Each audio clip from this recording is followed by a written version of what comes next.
¿Escuchaste eso? El terror, el horror y el miedo no son para nada fantasía. Y todos podemos sentirlo. Así que esta vez, deja que te cuente una historia de verdad, para que sientas junto conmigo el terror que alguien vivió. Estás en Relatando el Terror, donde tus peores pesadillas cobran vida. Cada susurro y cada sombra revelan tus miedos más profundos. Suscríbete para que el terror crezca cada vez más. Y si te gusta el terror, déjame tu like, para saberlo. Y ahora, apaga las luces y ponte cómodo o cómoda. Sin más, prepárate para conocer el miedo real, que yo me encargo de seguir, relatando el terror.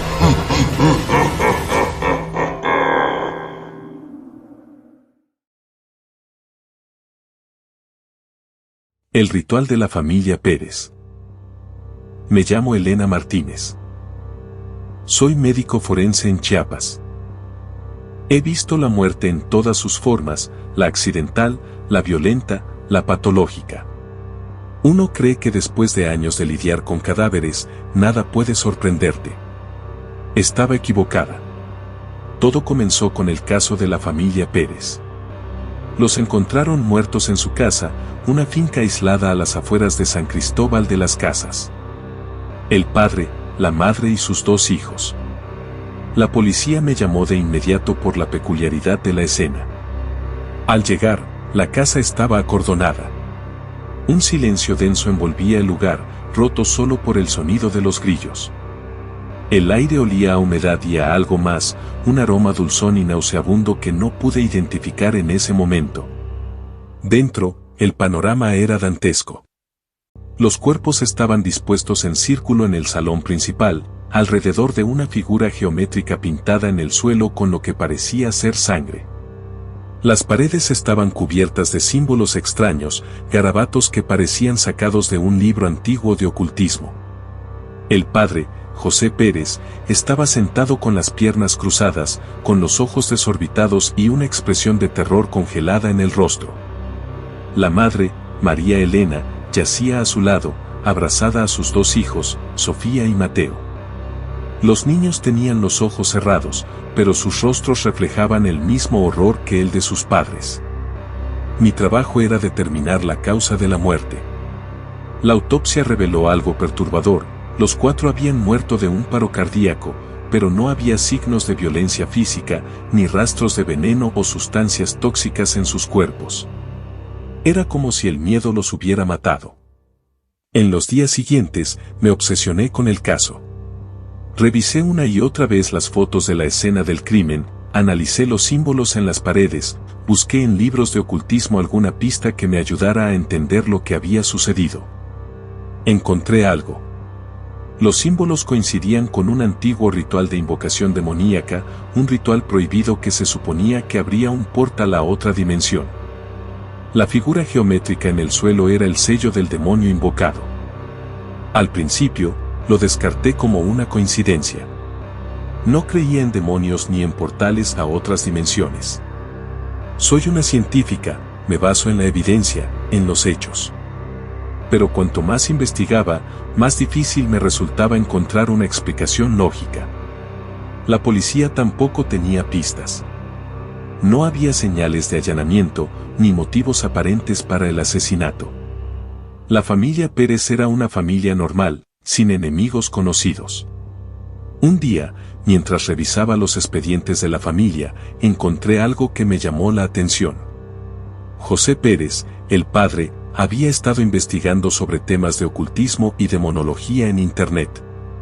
Había visitado foros y páginas web dedicadas a la invocación de espíritus. Contacté con algunos de los usuarios de esos foros, haciéndome pasar por un interesado en el tema. Algunos me tomaron por un loco, otros me ignoraron. Pero uno de ellos, un hombre que se hacía llamar Belcebú, me dio una pista. Me contó que José Pérez le había contactado semanas antes, preguntándole sobre un ritual de invocación demoníaca que había encontrado en un libro antiguo. Belcebú le había advertido que no lo hiciera, que era peligroso, que podía desatar fuerzas que no podría controlar. Pero José Pérez no le hizo caso. Según Belcebú, el ritual requería un sacrificio humano, una ofrenda de sangre para el demonio invocado. La familia Pérez había sido el sacrificio. No pude probarlo. No había pruebas físicas que vincularan a José Pérez con el ritual. Pero en mi interior, sabía que Belcebú tenía razón. La familia Pérez había sido víctima de un ritual de invocación demoníaca. El caso quedó sin resolver. La policía lo archivó como una muerte accidental, causada por una fuga de gas. Una explicación conveniente, pero falsa. Desde entonces, no he podido dormir bien. Las imágenes de la escena del crimen me persiguen en mis pesadillas. El olor dulzón y nauseabundo de la casa de los Pérez sigue impregnado en mi memoria. Ya no veo la muerte de la misma manera. He perdido la inocencia. Sé que hay cosas en este mundo que no podemos explicar, fuerzas oscuras que escapan a nuestra comprensión. Sigo trabajando como médico forense, pero ahora lo hago con un miedo constante, con la certeza de que en cualquier momento puedo volver a encontrarme con algo que me haga cuestionar mi cordura. El caso de la familia Pérez me ha marcado para siempre. Me ha demostrado que el mal existe, que está ahí, acechando en las sombras, esperando el momento oportuno para manifestarse. Y que a veces, la ciencia no es suficiente para protegernos de él. La arena fría se filtraba entre mis dedos, una caricia áspera que contrastaba con el sudor helado que me empapaba la espalda. El sol, un disco implacable, me golpeaba la nuca, prometiendo quemaduras que sentiría durante días. El aire salado, denso y cargado con el olor a algas podridas y combustible quemado, me arañaba la garganta con cada respiración. El silencio era mentiroso, un velo delgado que ocultaba un zumbido sordo, constante, el eco fantasmal de los bombardeos recientes. Mis oídos, todavía aturdidos, capturaban fragmentos, el crujido lejano de las olas, el graznido insistente de una gaviota solitaria, el roce de mi propia ropa contra la piel. Me moví con lentitud, cada músculo protestando por el esfuerzo. El sabor metálico de la sangre persistía en mi boca, un recordatorio amargo del golpe. Intenté enfocar la vista, pero las motas de polvo danzaban frente a mis ojos, nublando la visión. Recordaba el estruendo, la tierra temblando bajo mis pies, el calor abrasador lamiendo mi rostro. Luego, la oscuridad. Un vacío sordo y absoluto. Y ahora, esto. La desolación. A mi alrededor, la playa era un cementerio de escombros. Trozos retorcidos de metal, fragmentos de madera astillada, restos irreconocibles de lo que alguna vez fueron hogares, vidas. La marea había arrastrado consigo algunos de los cuerpos, pero otros yacían esparcidos, grotescas esculturas de carne y hueso. Aparté la mirada, sintiendo un nudo en el estómago. Me levanté, tambaleándome, y busqué a tientas algo que me sirviera de apoyo. Encontré un trozo de madera lisa y gruesa, probablemente parte de una viga. Lo agarré con fuerza, sintiendo el alivio momentáneo de tener algo sólido en mis manos. Empecé a caminar, sin un rumbo fijo. Solo necesitaba alejarme de allí, de ese lugar de muerte y desolación. Cada paso era una tortura, mis piernas temblaban, mis pies se hundían en la arena blanda. El dolor era constante, un latido sordo en mi cabeza, una punzada aguda en mi costado, una quemazón persistente en mis brazos. Pero el dolor me mantenía despierto, me mantenía en movimiento. Era la prueba de que todavía estaba vivo. A lo lejos, divisé una figura. Pequeña, solitaria, recortada contra el horizonte. Aceleré el paso, o al menos lo. El silencio era otra cosa en la mina. No era la ausencia de sonido, sino una presencia opresiva, un zumbido sordo que se te metía en los huesos, amplificado por el eco constante del agua goteando. Cada gota era un martillazo en el tímpano, cada filtración un recordatorio constante de la tierra que nos envolvía, amenazante, hambrienta. El polvo, fino como talco, se adhería a todo, la ropa, la piel, las herramientas. Tenía un sabor metálico, amargo, que se quedaba pegado en la lengua por horas, incluso después de la frugal comida que compartíamos en la galería principal.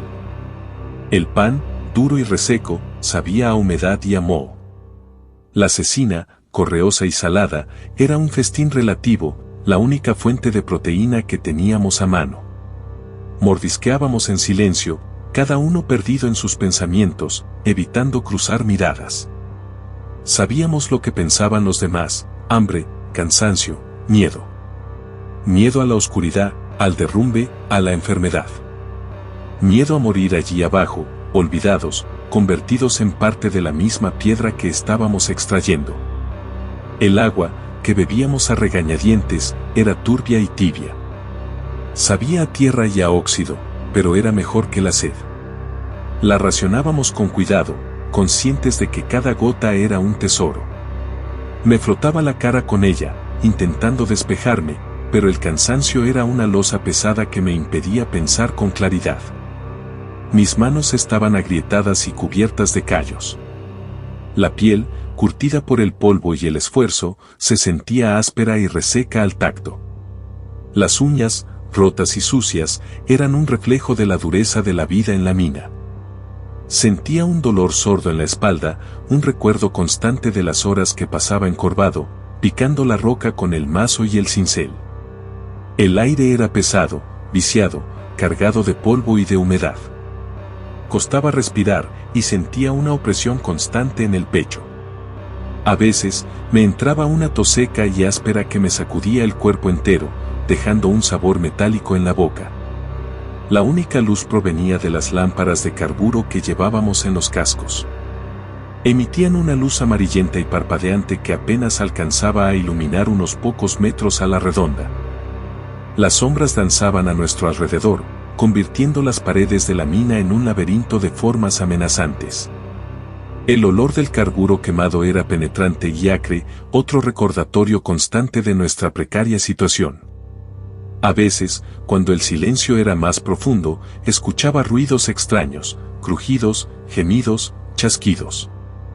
Ruidos que venían de las entrañas de la tierra, que me hacían estremecer. Me imaginaba las rocas moviéndose, la tierra cediendo, el derrumbe inminente. Intentaba no pensar en ello, pero el miedo era un compañero constante, siempre presente, siempre al acecho. El sudor me empapaba la ropa, pegándose a la piel como una segunda capa. Olía a tierra, a polvo, a esfuerzo. Un olor agrio y penetrante que impregnaba todo. Me rascaba la piel con desesperación, intentando aliviar el picor, pero era inútil. El polvo se había metido en cada poro, en cada pliegue, convirtiéndose en parte de mí. Las botas, pesadas y desgastadas, me rozaban los pies, causándome ampollas y heridas. El caminar constante por los túneles irregulares me había deformado los pies, haciéndolos planos y anchos. Cada paso era un suplicio, pero no podía detenerme. Sabía que si me paraba, me derrumbaría, presa del cansancio y la desesperación. De vez en cuando, uno de los mineros rompía el silencio con una tos o un juramento. Palabras sueltas, guturales, que expresaban la frustración y el cansancio que sentíamos todos. Pero la mayoría de las veces, permanecíamos en silencio, cada uno ensimismado en su propio mundo, intentando ignorar la dureza de la realidad. Por las noches, cuando nos acurrucábamos en los catres improvisados en la galería principal, intentaba conciliar el sueño, pero era difícil. El dolor en la espalda, el picor en la piel, el zumbido en los oídos, todo contribuía a mantenerme despierto. Cerraba los ojos con fuerza, intentando bloquear los ruidos y los olores, pero era inútil.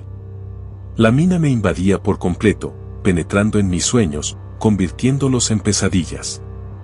Soñaba con derrumbes, con túneles que se cerraban, con rostros desfigurados por el polvo y el miedo.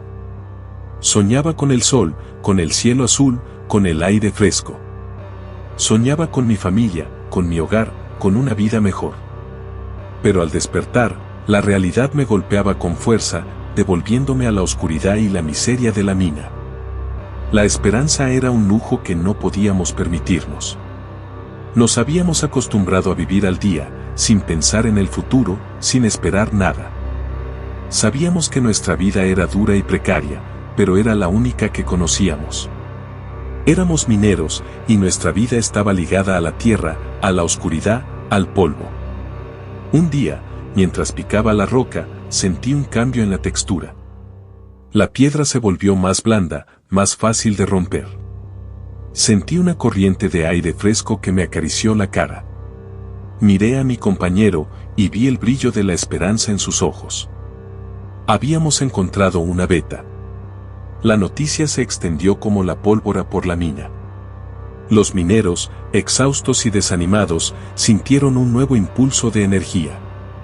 Picamos con más fuerza, con más entusiasmo, con la esperanza de encontrar una salida a nuestra miseria. La veta era estrecha, pero prometedora. El mineral brillaba con un resplandor metálico, indicando una alta concentración de plata. Trabajamos día y noche, sin descanso, sin importar el dolor, el cansancio, el miedo. Estábamos decididos a aprovechar esta oportunidad, a cambiar nuestro destino. Pero la alegría duró poco. A medida que avanzábamos por la veta, la roca se volvía más inestable. Escuchábamos crujidos y gemidos cada vez más fuertes. Sabíamos que el derrumbe era inminente. Intentamos apuntalar las paredes con maderas, pero era inútil. La presión era demasiado grande. La tierra nos estaba avisando, diciéndonos que nos fuéramos, que la dejáramos en paz. Pero no podíamos rendirnos. Habíamos llegado demasiado lejos. Estábamos demasiado cerca de la salida. Nos habíamos aferrado a la esperanza con demasiada fuerza. Y entonces, sucedió. Un estruendo ensordecedor sacudió la mina. Las luces se apagaron. El polvo nos envolvió. La tierra se desplomó sobre nosotros. Sentí un golpe brutal en la cabeza. Perdí el conocimiento. Cuando desperté, estaba atrapado. La roca me aprisionaba las piernas. No podía moverme. Estaba rodeado de oscuridad y polvo. El aire era irrespirable. Grité pidiendo ayuda, pero mi voz se apagó en la inmensidad de la mina. Estaba solo. Abandonado. Condenado. Sentí el frío de la muerte acercándose. Me invadió una profunda tristeza. Pensé en mi familia, en mi hogar, en la vida que nunca llegaría a tener. Cerré los ojos y esperé el final. Pero el final no llegó. Pasaron horas, quizás días. No lo sé. Perdí la noción del tiempo. El hambre, la sed, el dolor, todo se fue desvaneciendo. Me sentía vacío, indiferente. Ya no tenía miedo. Ya no tenía esperanza. Y entonces, escuché un ruido. Un ruido lejano, débil, pero inconfundible. Era el sonido de picos y mazos. Era el sonido de la esperanza. Alguien me estaba buscando. Alguien se preocupaba por mí. Alguien no me había olvidado. Reuní todas mis fuerzas y grité. Un grito débil, ronco, pero lleno de esperanza. Y escuché una respuesta.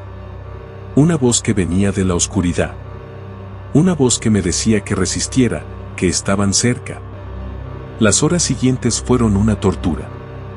El dolor era insoportable. El polvo me ahogaba. Pero no me rendí. Sabía que estaban cerca, que me iban a salvar. Y entonces, vi la luz. Una luz tenue, parpadeante, pero brillante como el sol. Sentí unas manos que me agarraban, que me sacaban de la oscuridad. Sentí el aire fresco en mis pulmones. Sentí el sol en mi cara. Estaba vivo. Había sobrevivido. Había escapado de la mina. Pero la mina nunca me abandonaría. Seguiría viviendo en mis recuerdos, en mis pesadillas, en mi cuerpo. El polvo, el dolor, el miedo, todo quedaría grabado en mi alma para siempre. Salí de la mina siendo otro hombre. Un hombre marcado por la experiencia, endurecido por el sufrimiento, agradecido por la vida. Un hombre que había visto la muerte de cerca y que había aprendido a valorarla. Nunca volví a entrar en una mina. Busqué otro trabajo, otra vida. Intenté olvidar el pasado, pero fue inútil. La mina siempre estaría conmigo, recordándome mi fragilidad, mi insignificancia, mi humanidad. Y aunque nunca volví a entrar en una mina, nunca dejé de ser minero. Porque la mina no es solo un lugar, es una forma de vida. Es una lucha constante contra la adversidad, una búsqueda incesante de la esperanza, una prueba de la resistencia humana. Y yo, como todos los mineros, había superado esa prueba. Había sobrevivido a la oscuridad, al polvo, al miedo. Había emergido de las entrañas de la tierra, renacido, fortalecido, marcado para siempre. El eco de los picos aún resuena en mis sueños. El sabor metálico del polvo aún persiste en mi lengua. La sensación del frío y la humedad aún me recorre el cuerpo.